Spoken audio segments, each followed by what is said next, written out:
Avec Émilie Cerruti, kinésithérapeute au CHU de Besançon. Le périnée, c'est un sujet qui nous concerne tous ? Oui, absolument tous. Des enfants aux personnes les plus âgées, hommes et femmes. On peut tous être confrontés un jour à avoir besoin de travailler son périnée. Alors, on va peut-être le travailler ensemble, mais d'abord, on va découvrir le périnée avec quelques images. Regardez. Bah qu'est-ce que tu fais? T'as l'air toute crispée. Je contracte mon périnée. Et oui, votre ami a raison. Entretenir son périnée, c'est important, surtout pour une femme. Petit rappel, le périnée est un ensemble de muscles qui s'étend du pubis jusqu'à la base de la colonne vertébrale. Il soutient le petit bassin et donc les organes génitaux externes et l'anus.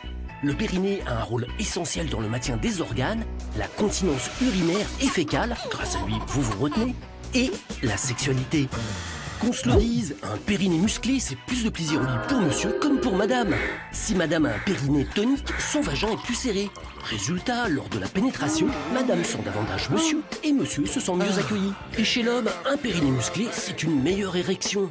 Problème, le périnée de madame est souvent mis à mal par l'accouchement. Les tissus sont étirés, voire déchirés lors du passage du bébé.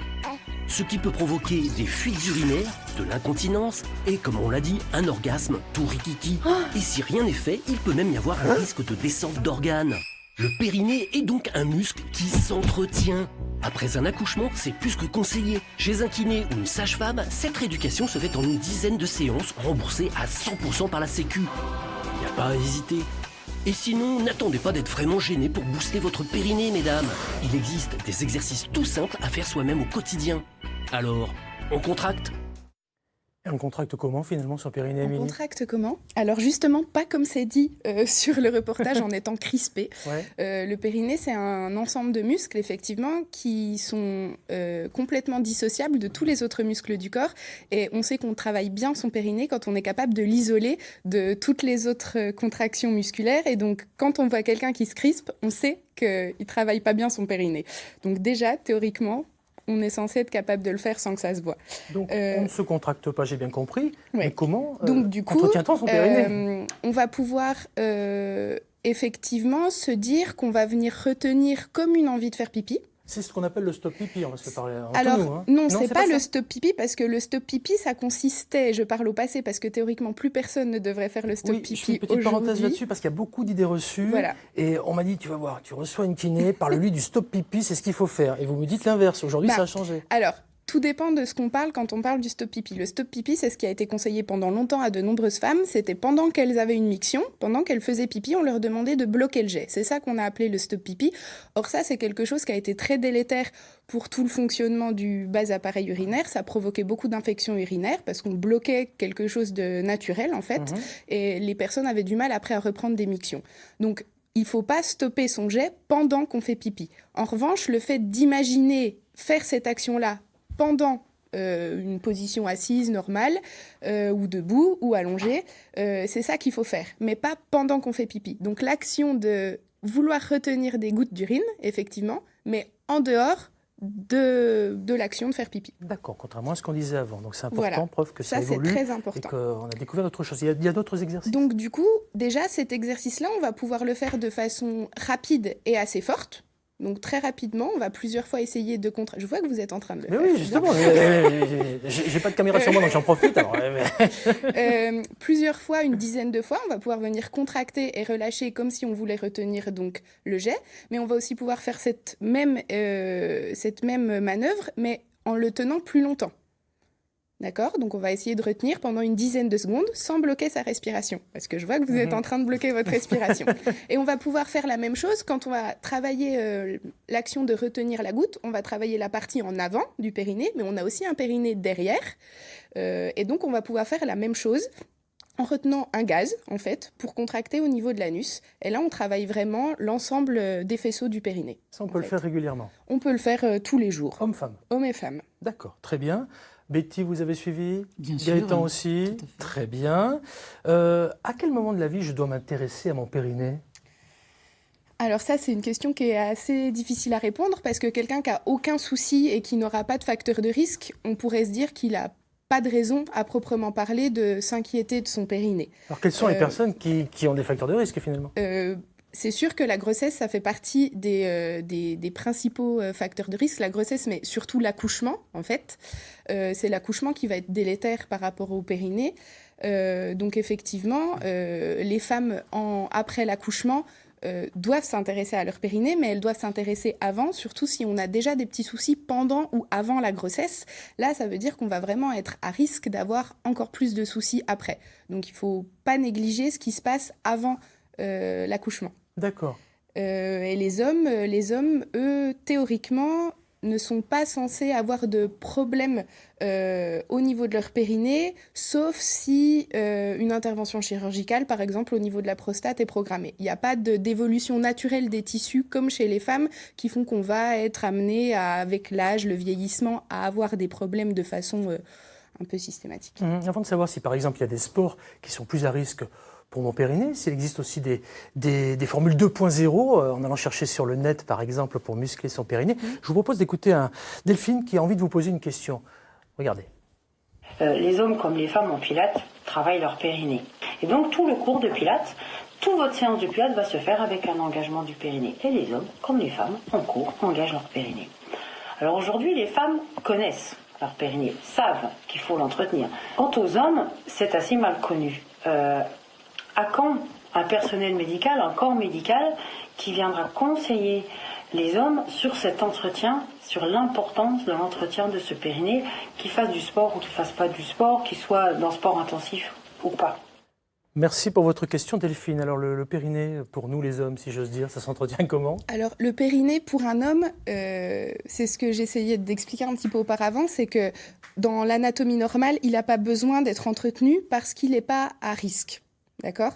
Donc, l'entretenir, c'est bien, mais c'est sûr que l'entretien du périnée chez un homme, ça n'a pas autant d'importance que chez une femme. En revanche, voilà, quand il y a des pathologies chirurgicales qui vont particulières, voilà, des pathologies particulières qui vont souvent amener un geste chirurgical. La prostatectomie, par exemple, le cancer de la prostate, voilà, etc. Ou bien alors le cancer de la prostate ou d'autres chirurgies de la prostate, on va avoir besoin d'un travail particulier. Focalisé sur le périnée, comme pour les femmes, de façon un petit peu différente, bien évidemment. Mais, ouais. Alors, j'ai bien compris que la période post-accouchement, c'est-à-dire après l'accouchement, était un problème pour les femmes. On parle de période postpartum. Postpartum, c'est ça. Ça s'étend de la fin de l'accouchement, je crois, jusqu'au retour des couches.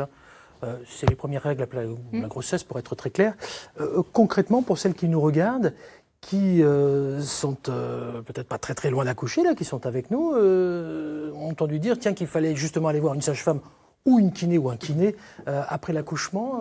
C'est vrai, c'est faux ? Il faut le faire ?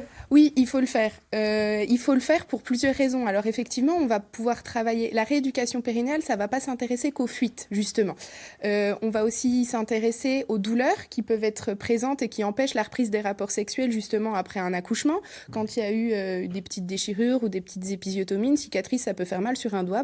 Ça va d'autant plus faire mal au niveau de la vulve. On va s'intéresser aussi aux conséquences qu'il peut y avoir sur le portage du bébé et sur tout ce qui va être autour de ce périnée. Donc c'est pour ça que c'est très important, même si on n'a pas de fuite d'urine après son accouchement, d'aller faire sa rééducation périnéale et on adapte les séances en fonction des besoins de la nouvelle maman. Je vous propose d'écouter justement une jeune maman avec son témoignage. Regardez. Et bonjour, alors je m'appelle Cécilia, j'ai 33 ans, maman de 2 garçons. Alors il y a quelques mois, j'ai pris conscience que je devais enfin prendre soin de mon périnée. Je me suis pas mal documentée et aujourd'hui je suis beaucoup plus à son écoute. On essaye d'être amis tous les deux. Je le ressens, je le visualise, etc.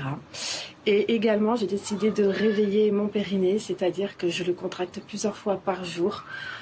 Tous les jours depuis quelques mois et là aussi j'obtiens de très bons résultats, c'est positif. Donc si j'ai un conseil à vous donner, à nous toutes les femmes, c'est vraiment prenez soin de votre périnée comme si on prenait soin de nos cheveux. C'est tout bête, mais c'est une partie très importante, c'est là où tout a débuté. Merci Cécilia, non mais sincèrement, parce que vous faites un double plaisir ce matin. Plaisir à notre coiffeuse qu'on va découvrir dans quelques minutes parce qu'on recycle nos cheveux en Bourgogne-Franche-Comté et à la kiné que vous êtes, parce que voilà quoi, elle parle à son périnée carrément. Oui. C'est super. Pourquoi pas ?